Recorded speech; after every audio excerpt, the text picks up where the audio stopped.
Blessings, beloveds. Welcome back. Okay, full moon in Capricorn. There's quite a bit to share about this, so let's get straight into it.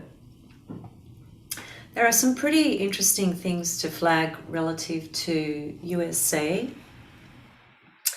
and the USA chart, because this full moon is actually very prominent relative to the USA national chart. I mean, the most obvious feature of this full moon is the fact that it's opposite,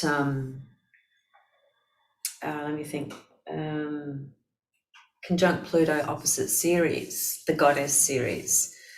The goddess Ceres is a very complex and important goddess. So when we see her featured, whether it's in our own chart or whether it's in a full moon chart or a new moon chart for that matter, it's always important to pay attention to her. Now, it's literally speaking to what's happening in the world anyway. There's a really big issue at the moment relative to food shortages and grains and crops and farmers, and there's a lot of problems with that, which does connect to what's been happening to Ukraine, and things just kind of get pulled in through these worldly events that shape pathways, right, moving forward. And Ceres is the goddess of agriculture. She's the earth mother goddess. She corresponds to food. If you go back to her mythology, without going into the full extent of it, one of the themes in that story, she was the mother of Persephone. Persephone was abducted by Pluto, and what she did was she starved the earth. She made it barren, right, in order to express her grief and pain and suffering, which is the other key word for Ceres, grief, for the loss of her daughter, that the mourning and the grief that she was going through. So through her anger and rage, which anger is a matter that can come up with Ceres as well, she made the earth barren, as it were. So, here we have a full moon chart with Pluto involved, and he's the other key figure in that mythological story, and they're opposite each other.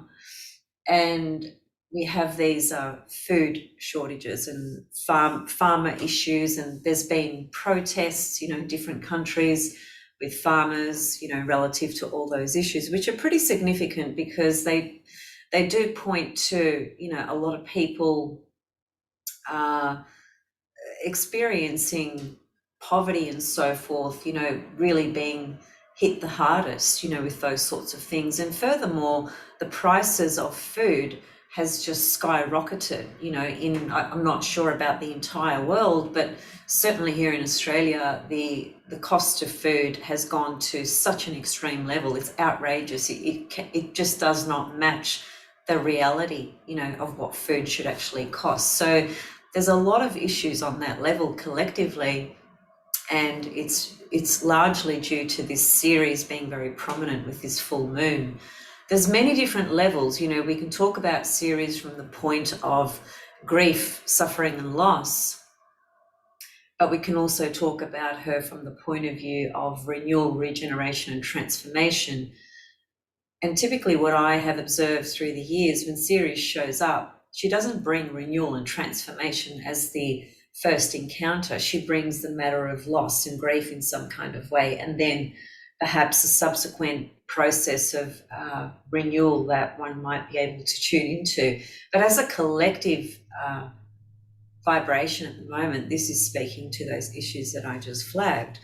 I was reading an article here that was written on July the 5th. It says record high food prices have triggered a global crisis that will drive millions more into extreme poverty, magnifying hunger and malnutrition while threatening to erase hard-earned gains in development. Sometimes we have to kind of be a little bit detached and objective with what we read as well, because I think what we've come to discover the last 2.5, 3 years, if we were not aware of it at all previously, a lot of us were anyway, is that what's projected out through the media is, in a lot of cases it's exaggerated. In a lot of cases it's just, trying to promote more fear, disempowerment, and things like that. And so we do have to take a step back and be aware of what's being projected, and also what we can see for ourselves, but also have an objective and critical mind, a sort of mind ability to assess things ourselves. But the fact that, the cost of food and everything has gone up, that's not an illusion. You don't need to have a critical reasoning skills to figure that out. It's pretty obvious. Just go to your local supermarket, and you go to buy some fruit where you might pay $5 for, a little bit of fruit. Now you're looking at, $10, $15. It's beyond outrageous. Anyway, these are some of the themes that are really prominent with Goddess Ceres. And so what I'd like to also just touch on before we go into the full moon chart is, if we take a look at USA, I don't want to focus on this too long, but there are some really interesting points to consider. First of all, we know that Pluto, USA are having their Pluto return, and this year is the year that it's in its exactness relative to the 3 times it actually gets back to that degree, which is the same degree of Pluto's USA's Pluto, which is in the 2nd house, and of course that corresponds to money. So crisis in financial matters and politically and so forth. Capricorn is always going to draw in the political factor, in the consensus reality, the systems that actually govern this 3D reality. That's been an ongoing issue since 2008, since Pluto entered Capricorn, of course. But have a look at the moon in USA's chart, right? It's actually very close to Ceres. It's an out of sign conjunction. And some people who are really particular with orbs, might say, well, that's too wide. Well, I say it's not, simply because it's a feature that seems to be highlighted particularly at the moment, especially around the Roe and Wade matter that came up as well. Furthermore, relative to that matter, if you look at USA's moon, it's 27 of Aquarius, 27 degrees of Aquarius, and transiting Saturn is right opposite that moon at the moment. And moon is women, Aquarius is freedom, and Saturn is law and government. And so even that transit alone really describes the matter of what's going on relative to the abortion issue that came up a couple of weeks ago. So just wanted to highlight that as well. So we have, in USA's chart, we have the Pluto return, we have Saturn transiting Saturn opposite the moon, activating that moon Ceres point as well. We also have, if you look at the solar arc chart for the national USA chart, solar arc Pluto is actually right on the midheaven, right? It has been for quite some time. That's just another method to use to see what's actually happening to a chart, whether it's an individual or a nation for that matter. So Pluto is hitting off a lot of different things in the national chart of USA. The Pluto return solar arc on the midheaven. It's the it's the most revolutionary, transformative times of USA for a very long time, really. And Pluto. Pluto always brings in some form of destruction and death, because you can't have transformation until you actually crumble the structures in place. Structures, of course, is Capricorn. So there's quite a few things going on there. So let me see, what else did I have about the USA there? Okay, so this is the other matter that I wanted to point out. The decision that was made relative to Roe and Wade was actually about 49 years ago, 50 years ago. Okay, and if you think about that, that's a Chiron cycle. So that decision was made with Chiron. Chiron was actually, where is, let me just get out of this and bring up the current chart.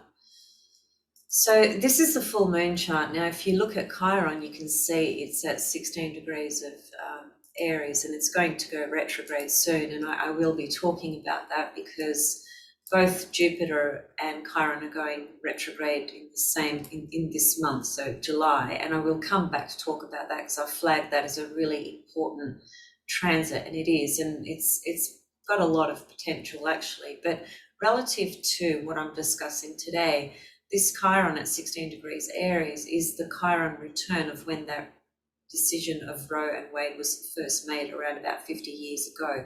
So, full circle, 50 years later, the issue comes up again and it gets reversed, as it were. And I understand that it's not applicable to every single state in the USA, but nevertheless, it is applicable in many. So here it is, a Chiron matter that comes up, which has brought up, a lot of emotional discontent in a lot of people. And I think the symbol of transiting Saturn opposite USA's moon is, a big player in this. Again, like I said, the moon is women. It's also the public. The moon always rules the public, and specifically women as well, because the moon is a symbol of the feminine, mother, women, etc. And transiting Saturn being opposite USA's moon, Saturn is the government, the law, the courts and so forth. So it's all there, it's just all literally there. And as I pointed out last time, there's an asteroid called Wade, and there's an asteroid called Roe, and it was all happening to the moment of when that decision was made. When we looked at that chart for that moment, there were very significant things. Of course, we've got the Ceres in Cancer, we've got Black Moon, Lilith in Cancer, all these feminine archetypes being pulled in to these lunation cycles. And actually where this lunation cycle started, which was the new moon in Cancer, and here we are now, 2 weeks later, of course, which is always the case, we have the full moon. Let me just move that out the way a little bit. Should be there, sorry.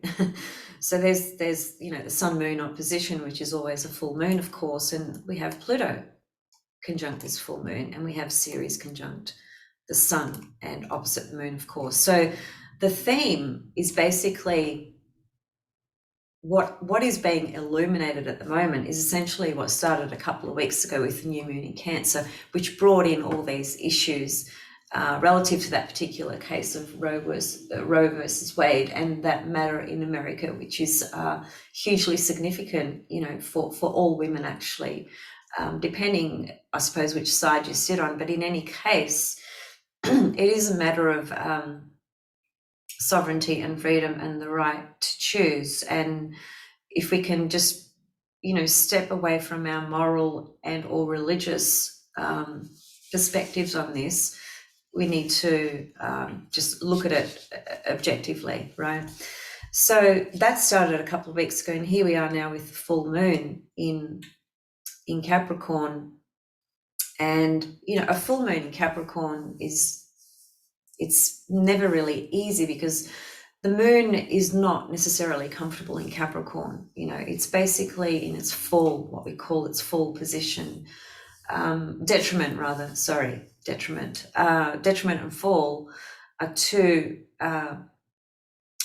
characterizations that we use to describe when a planet is not particularly comfortable, right, in a particular sign. So in this case, it's actually in its detriment because the moon rules Cancer. So the opposite sign to Cancer is Capricorn, and that's where the moon doesn't do very well. So it's not a very happy moon in Capricorn. Furthermore, it's opposite Ceres and it's conjunct Pluto. So it's an incredibly intense energy. And the moon, which corresponds to the emotional body, a full moon in particular, stirs up the astral body. Now, I couldn't sleep last night. I don't know about you guys, and we're not at the full moon just yet, but we are very, very close to it. We're just, a couple of days away from it. So the full moon stirs up many, many things as it approaches, as it gets closer to its, exactness. But it's also a reflection of what started a couple of weeks ago with the new moon. This full moon is really just illuminating and carrying through the energies of what began a couple of weeks ago. And a couple of weeks ago, we had Ceres, Black Moon, Lilith, and a number of other asteroid goddesses all lining up with that new moon. And, here we are 2 weeks later, and Pluto joins the party, so to speak, and, the moon's in Capricorn. So it's, without being pessimistic or negative, I'd be inclined to say that this is quite an intense and challenging full moon cycle, which can be very uncomfortable and very triggering for a lot of people, depending on, what's going on in our life, of course, and, what what narrative we've hooked into, as it were, relative to the world, the external world, the 3D dimension reality, which we all live in. So we can't totally ignore it. We can't pretend it's not there. We are a part and parcel of it. We can, the thing that I like to remind myself as well, and whoever's listening to this, is that we can see what's going on. We can be aware of it. And depending on how it affects us personally, I suppose, is always going to be the dominating factor of how we respond and react to matters. But in any case, we always need to try to maintain some objective stance and position, because we can just get really sucked into the game, that or the games that are being played, as it were. So in any case, it's not a particularly easy full moon cycle. At the same time, we have Venus squaring Neptune. I mean, I have talked about this previously. It's not a particularly harsh energy or difficult energy, but it can be from the point of view of our own perceptions on things and how we can experience either a sense of disillusionment or a sense of disappointment in terms of how we are either projecting this energy or integrating it. It is a square aspect, so it does imply some kind of tension between these two. Venus and Neptune are such beautiful bodies of energy. They don't bring forth conflict necessarily, or the harshness of reality and life. That would be more Mars-Saturn energies. But in any case, they are square each other, so we might need to just be very aware of what and whom we may be projecting this energy onto, and subsequently, feeling a sense of disappointment in perhaps expectations that we had, right? So on the other hand, it is a wonderful energy for creative juice, creative expression, love, romance, and things like that. But I'd be very careful when it comes to love and romance, because you can just be totally blindsided by this energy. We also have Mercury catching up to the Sun, which will form a Cazimi conjunction on the 17th of July, so a few days after the full moon. That's always a really nice portal of energy when you get the Mercury and Sun forming a conjunction.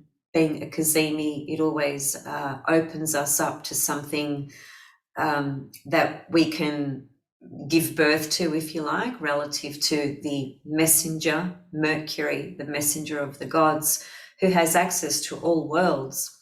And so in a water sign, he's going very, very deep, into the waters, into the soul territory, into matters to do with family, lineage, bloodlines, things like that. These matters, family, lineage, bloodline, soul tribe, and things like that, are matters that are always quite highlighted when the archetype Cancer is activated.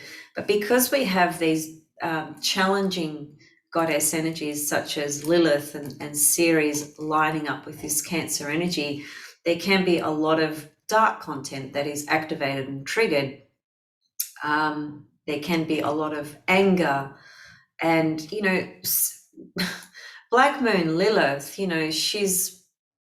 she's a very powerful goddess, and in Cancer, she specifically relates to these matters that have come up in the US with the abortion matter and so forth. There is a sense of rage in the ether by a lot of people with the decision that has come forth, because Lilith stands for autonomy and freedom. You've got to pull back your moral and religious perspectives to grasp and to connect to the essence of Goddess Lilith. You've got to pull back the layers of what you've been conditioned with.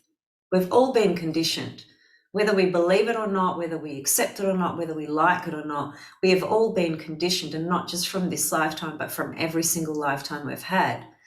And Pluto is the agent that always enables us, and of course Uranus, that enables us to, Uranus breaks through those layers and the conditioned layers, which is Saturn, and enables us to see a more sovereign, independent, freeing perspective or position.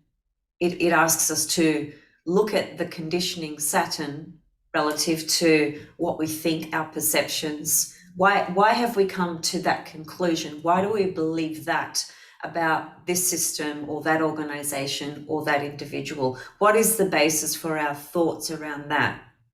And when we can get into that space and we can, enter a more objective space, we can start to integrate Uranus and figure out why we do believe something that we do believe.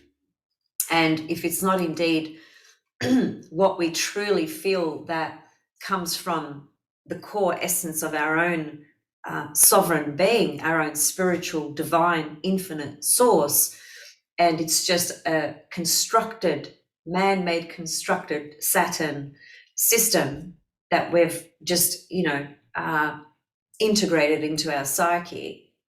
When we can take that objective stance, we can ask these questions and figure some things out. Uranus is the one that always helps us to do that. And Pluto is the one that actually gives us the opportunity to transform those conditions, to transform that position, that ideological system or belief or whatever it is, and have an experience of rebirth. It's pulling back the layers, right? In any case, so we do have, let me just clear those lines. The other thing that I noticed, which is quite interesting, I think, and is really speaking to this matter of food and grains and farmers and the crisis that's going on collectively, transiting Saturn is actually forming an inconjunct to Ceres.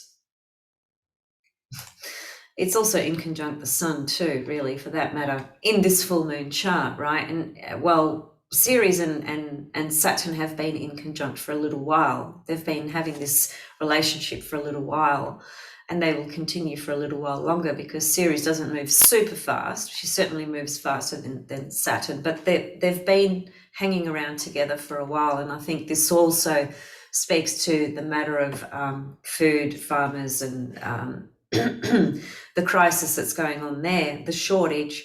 Saturn is the shortage of things, it's the restriction of things, it's the limitation of things, it's the challenges and the crisis, and the things that we have to really work hard towards, and the things that we feel we don't have enough of. Ceres, the goddess of agriculture, Mother Earth, food, and there's Saturn forming an inconjunct to her. So again, that's just another example of this full moon really highlighting, putting the spotlight on these issues very strongly on the earth plane at the moment. So those are my thoughts relative to, I suppose, more bigger picture collective themes. And I guess from the point of view of our own personal life position and our own birth chart, of course, the question to ask is, where did the new moon begin in Cancer for you? Which part of your chart did that begin in? And so 2 weeks later, the full moon will fall in the opposite place, right? So it's important to look at where this full moon lands in your own chart. Full moons alone won't change your life, as it were, but they are a great source of illumination, and for better or for worse. It's going to highlight what is there for better or for worse. And we always typically have quite a strong emotional reaction or response to full moons, because they stir up the emotional body, they stir up the astral body, and matters of, not being able to sleep and feeling quite, even agitated or bothered, or, just those sorts of experiences coming up to a full moon is pretty normal, I think. I personally have noticed, a couple of people in my life experiencing very severe grief through the loss of loved ones. And in fact, just 2 days ago, a family friend of ours passed on. It was a shock to me, and it did trigger me, actually. All this Cancer energy is because it speaks to family and bloodline and roots, and the connections that you have to, family, friends, people you've known perhaps for a long time, and so forth.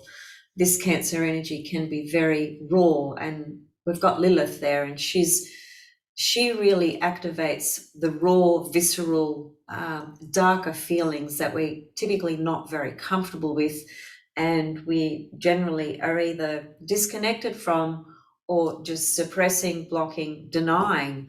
In Lilith in Cancer, she's going to stir that pot. She's going to activate that emotional content that we typically keep suppressed or projected. We're just, when you have a body in the archetype of Cancer in your chart that's presenting in a polarized way, that would speak to the experience of being uncomfortable with people's emotions, and uncomfortable with owning your own emotional darker content, if you like, the things that are looked at as not being acceptable. As I mentioned last time, I think in my previous video, women's hormonal cycles and issues and things of that nature are characterized as a psychiatric disorder in the DSM, which is a diagnostic tool, psychiatric diagnostic tool for psychiatrists to diagnose people's mental health. So there's been a cultivation of a society and a culture through the suppression of the feminine, the divine feminine, that has demonized a lot of the feminine components, to the extent that a woman who experiences intense emotion or disruption emotionally through what's happening with her body has been labeled as a dysfunction, as something that's not natural and that's not normal, and we've got to give that person medication to shut them up. This is the culture and society we are living in. And we've become so conditioned to accept that as it being a normal thing. It's not normal at all. What is normal is for a woman to be going through whatever she's going through relative to being a woman emotionally, with her hormones and so forth. That's a very touchy subject for me, because I'm perimenopausal at the moment. So it's something that I, feel very strongly myself, actually. Anyway, that being said, these matters, I was actually going to say that a couple of days ago, when I heard that a family friend had passed away, that triggered deep emotion in me. It wasn't dark emotion, it was deep emotion. And it was extremely sad and painful, particularly because this Greek man knew my family, knew my father. He used to send me Greek music all the time.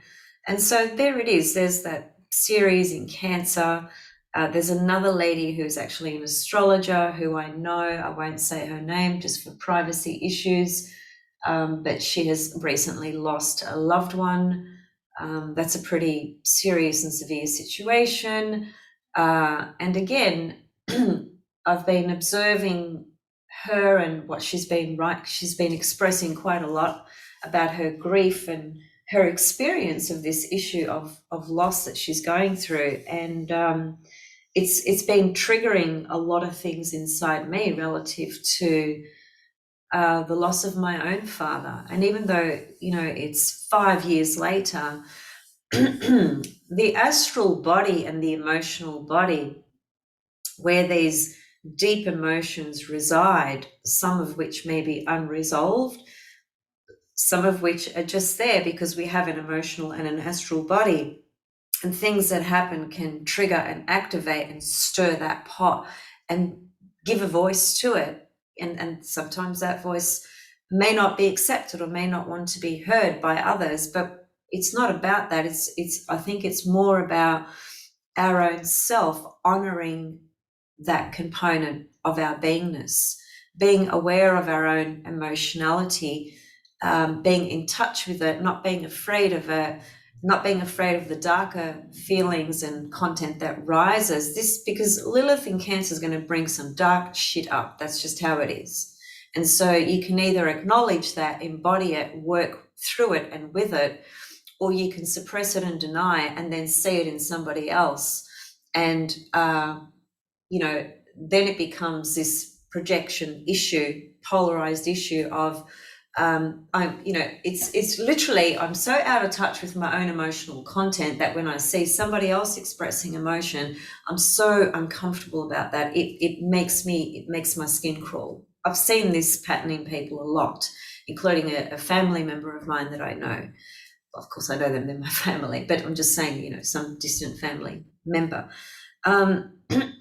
So I'm sharing all this, and it seems like I might have digressed a bit, but I actually haven't, because this content is really relevant to a full moon in Capricorn conjunct Pluto opposite Ceres, because it's going to put the intense spotlight on these emotional responses that we may have at the moment and have had really for the last couple of weeks, particularly since this new moon cycle. Pluto is always the symbol of death in terms of transformation, in terms of disempowerment, but also self-empowerment. Pluto doesn't take you through an easy, cruisy walk in the park. It takes you into the territory that's really uncomfortable, which kind of forces you to look at and or just become, aware of where you feel personally limited.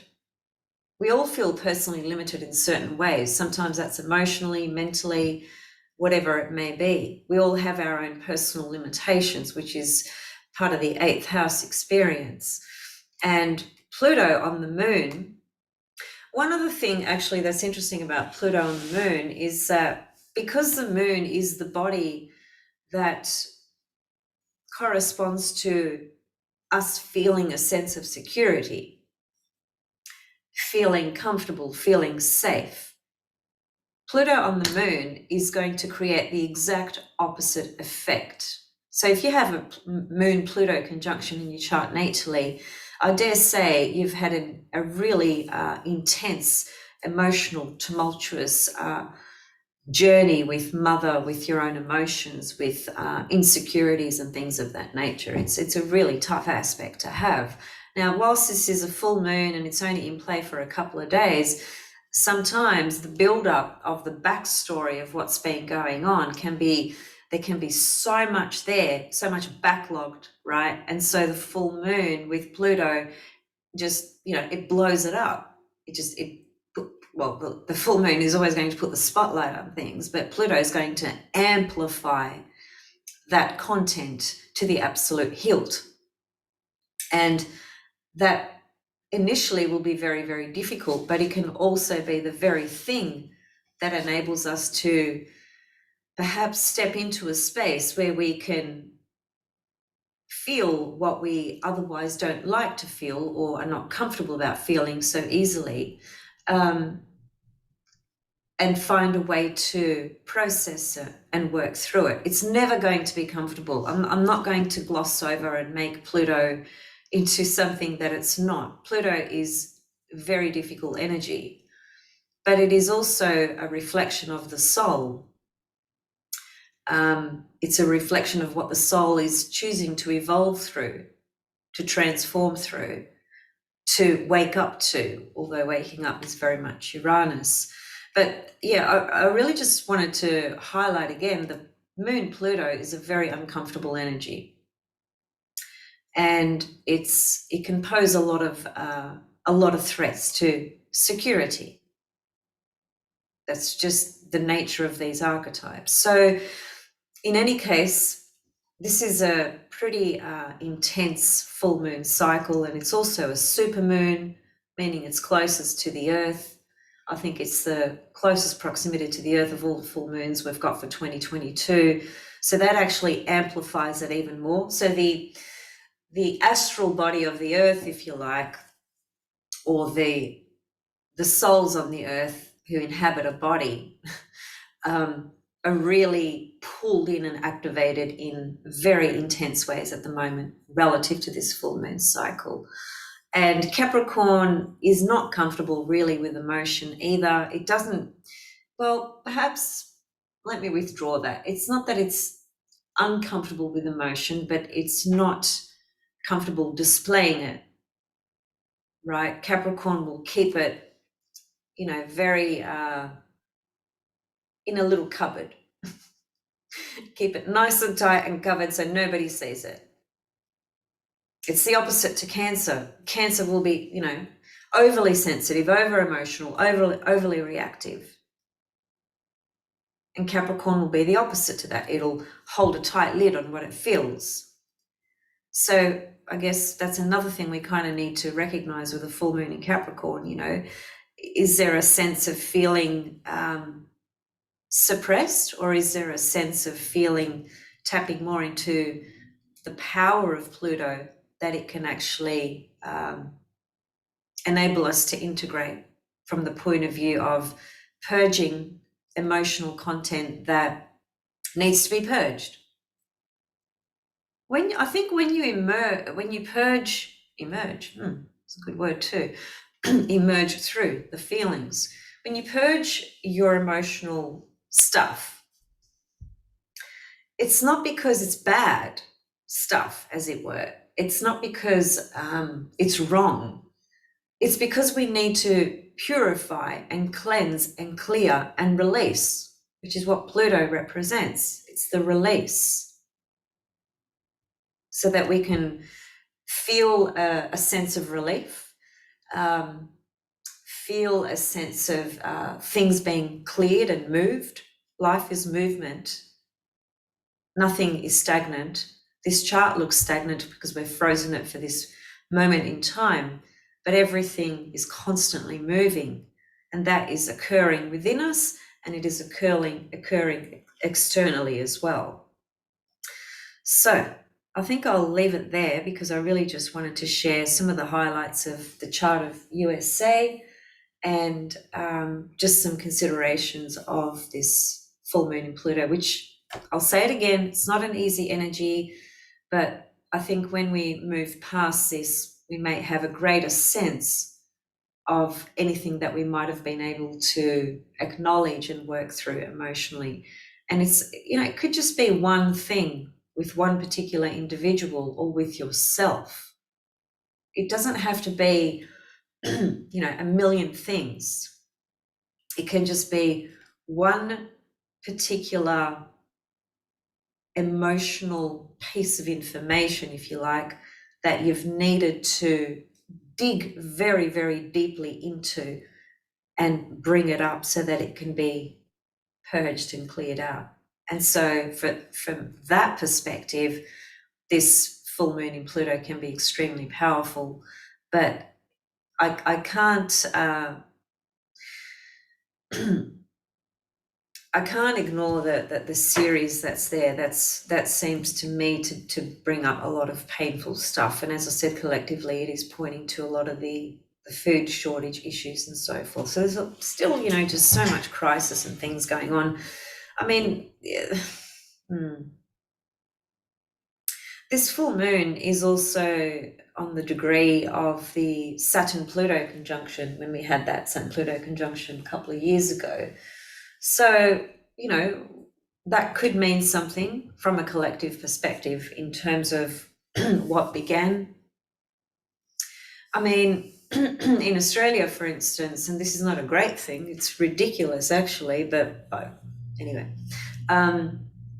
they are, because we have winter here at the moment, and of course, wintertime, people are more vulnerable to flu. I'm just going to decrease some light here. And, you know, a lot of people are getting sick, and that new version of flu that came out a couple of years ago, you know, they're beating the drum of that very intensely at the moment, because they want people to have GAB number 4. So it wasn't enough to literally force people to take 1 or 2 or 3. Now they want to force them to take 4.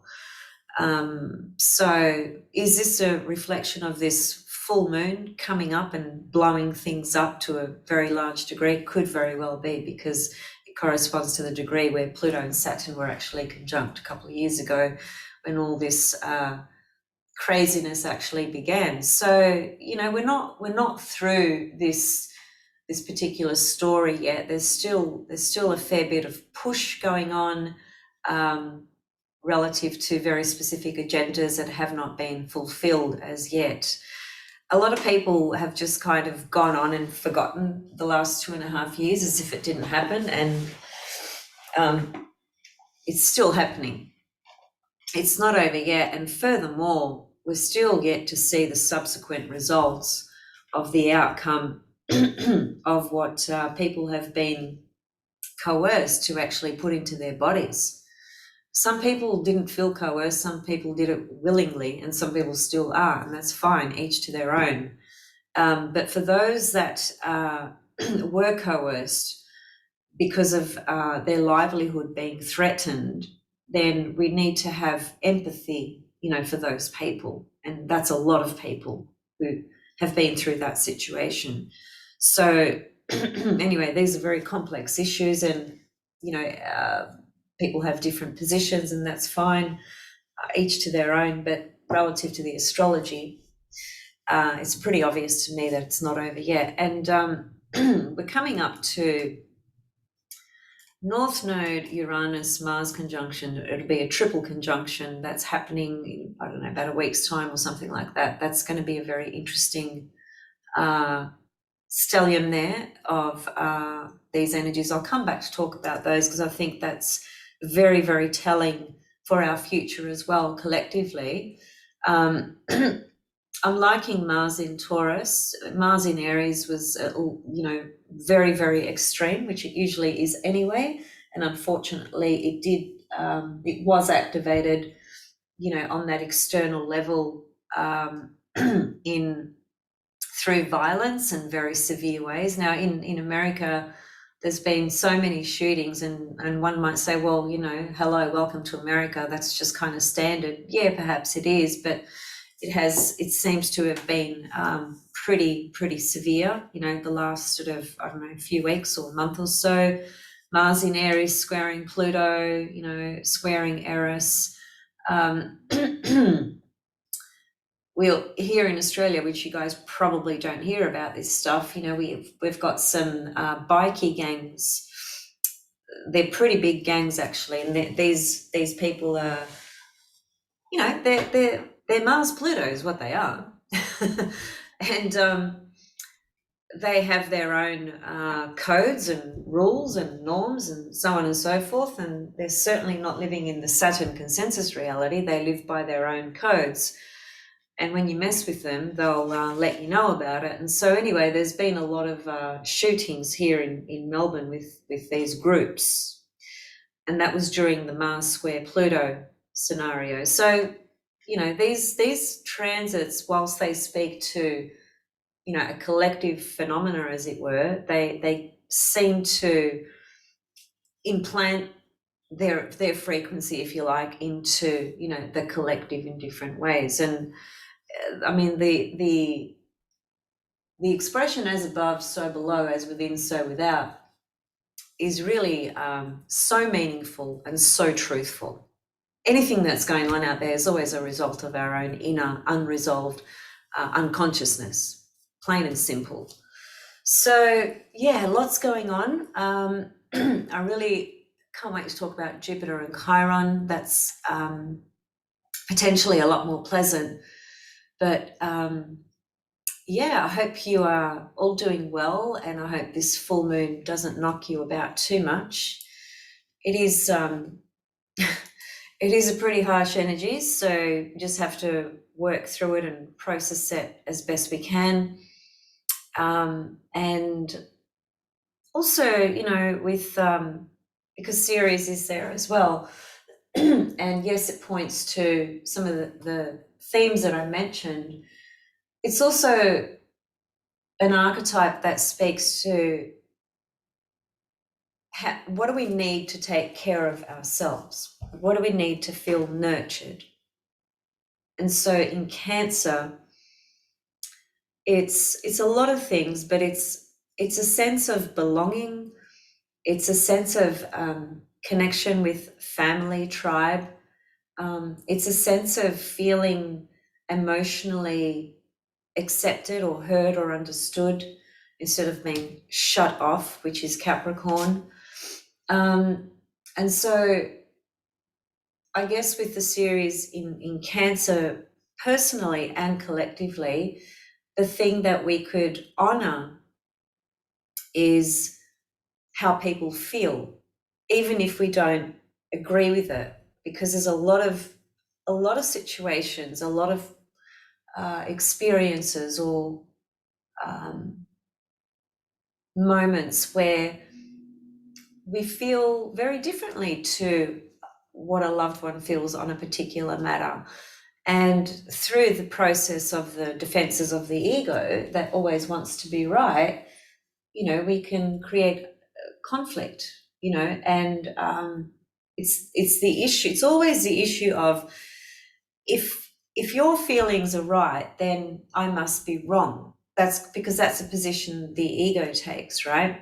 And there's no someone has to win and someone has to lose. That's the game of the 3D reality, which is the ego. That's why you've got politicians lying through their teeth and bashing each other, particularly when they're going through the when a new president is going to come in or whatever, the dirt they find on each other and so on and so forth, because it's a game. Someone's got to win, right?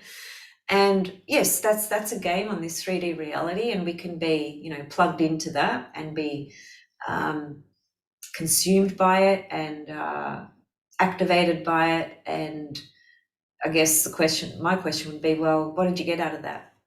How did that raise your vibration? How did that raise the quality of your happiness or joy in any kind of way?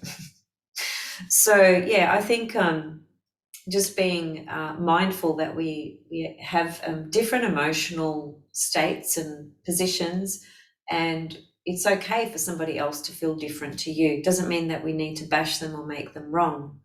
So yeah, I think Cancer can remind us of that, but Cancer is also an extremely reactive sign. It lacks objectivity completely. It's got no objectivity.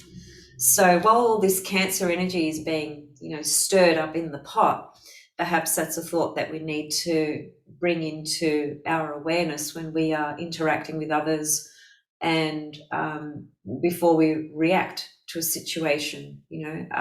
It's fine to have feelings and emotions about anything, really, but in terms of projecting it and hooking it onto somebody or something, the question would be, well, how much of that is just your own stuff, your own unresolved inner emotional turmoil, conflict, whatever it may be, right?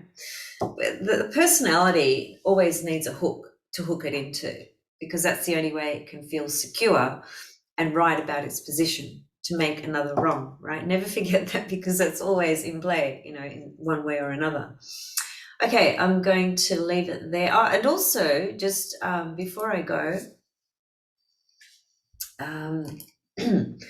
let's not forget that the new moon in Cancer had a square to Jupiter. It was an exact square, actually. And again, whilst Jupiter is not a difficult planet, at worst, it blows things out of proportion. It exaggerates and makes things just so much bigger than perhaps they are, which is the nature of Jupiter. You know, Jupiter is always going to do that because it's, you know, it's the largest planet, you know, it's mythologically, he's the king of the gods, you know, he's right at the top, right? So whatever he says goes. It's the planet that corresponds to expansion. You know, Saturn is contraction and Jupiter is expansion. So Jupiter inherently would never bring harm, but when it is in a sign that it's not necessarily comfortable in or doesn't do its best in, or is in a difficult aspect to a particular body, then it's going to, whatever is implied from a challenging perspective, right? Jupiter is just going to amplify that because that's its nature. That's what it does. It amplifies, it expands, it blows things out, right? So when you think about this new moon cycle, it was square Jupiter. So whatever was stirred during that time, come now full moon, the amplification of that is being highlighted. And just remember that Jupiter exaggerates and expands things in such a way that might not necessarily be 100% accurate. So we perhaps need to remember that too. And, you know, on a very simple level, that would have to do with our emotional content, perhaps. If we are projecting, if we are just sitting with, working through, being frustrated through, being pissed off about whatever it is, you know, content that's not particularly comfortable or easy, that's fine. You know,